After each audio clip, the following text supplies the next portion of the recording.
Kisah Nabi Muhammad. Bagian keempat. Harta Abdul Muthalib. Setelah tumbuh dewasa, Abdul Muthalib pun menjadi seorang pemuka Mekah sebagaimana Hashim, bapaknya. Sementara itu, ketika Hashim meninggal, hartanya dikuasai oleh Naufal, adiknya yang terkecil. Setelah dewasa, Abdul Muthalib hendak meminta harta ayahnya, tetapi Naufal menolak. Abdul Muthalib pun meminta bantuan kerabat ibunya yang tinggal di Yasrib. Orang-orang Yasrib mengirimkan 80 pasukan berkuda. Naufal pun ketakutan dan menyerahkan harta Hashim kepada Abdul Muthalib.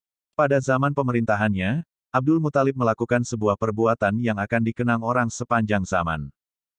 Tanda hubung tanda hubung tanda hubung. Sumber air Mekah. Abdul Muthalib adalah pengurus air dan makanan bagi tamu-tamu yang datang ke Mekah. Setelah ratusan tahun sumur Zam-Zam tertimbun, air harus didatangkan dari beberapa sumur yang terpencar-pencar di sekitar Mekah. Tanda hubung tanda hubung tanda hubung. Menggali sumur Zam-Zam. Saat itu, sumur Zam-Zam telah terkubur dan dilupakan orang selama ratusan tahun.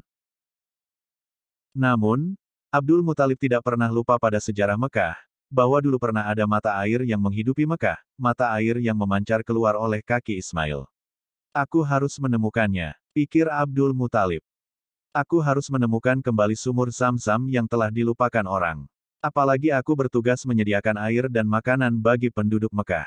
Pikiran seperti itu tidak pernah hilang dari benaknya, aku harus menemukannya. Aku harus menemukannya. Setelah itu, Abdul Muthalib mengambil tembilang alat untuk menggali bertangkai panjang, dan memanggil putra satu-satunya, Harits, temani ayah mencari dan menggali kembali sumur Zam-Zam. Harits mengangguk. Kemudian, mereka mulai mencari di mana dulu letak mata air Zam-Zam berada. Setelah beberapa kali mencoba menggali di beberapa tempat, sumur Zam-Zam tidak juga ditemukan. Ayah, mungkin sumur Zam-Zam memang telah hilang, kata Harits. Tidak nak. Ayah yakin sumur itu masih ada. Kita harus menemukannya. Orang-orang Mekah akan hidup lebih baik jika sumur Zam-Zam ada di tengah kita. Dengan gigi keduanya pun terus mencari sumur Zam-Zam. Orang-orang Quraisy, penduduk asli Mekah, melihat perbuatan mereka dengan heran. Mengapa engkau masih terus menggali, Abdul Muthalib? Bukankah dulu nenek moyang kita, Muzas bin Amr pernah menggalinya, tapi tidak berhasil? Abdul Muthalib menaruh tembilangnya dan duduk. Ya, ratusan tahun yang lalu Muzas bin Amr mertua Nabi Ismail pernah mencoba menggali Zam-Zam tapi tidak berhasil. Padahal, saat itu Muzas telah mempersembahkan sesaji berupa pedang dan pelana berpangkal emas agar sumur Zam-Zam ditemukan.